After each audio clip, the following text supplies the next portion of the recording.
ইজ্জতের সাথে রিজিকের ব্যবস্থা করে দিবেন, ইজ্জতের সাথে রিজিকের ফয়সালা করে দিবেন। এটা তো ফয়সালা দুনিয়াতে।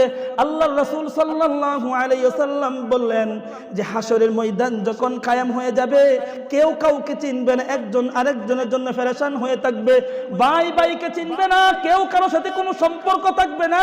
ওই মুসিবতের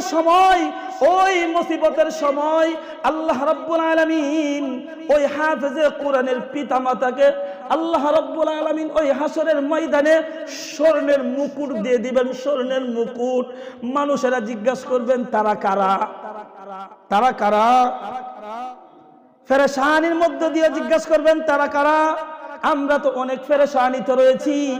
এই পেরেশানির মধ্যে তারা আজকে বিরাট বড় সিংহাসন, আর সেই সিংহাসনের মধ্যে মাথায় স্বর্ণের মুকুট।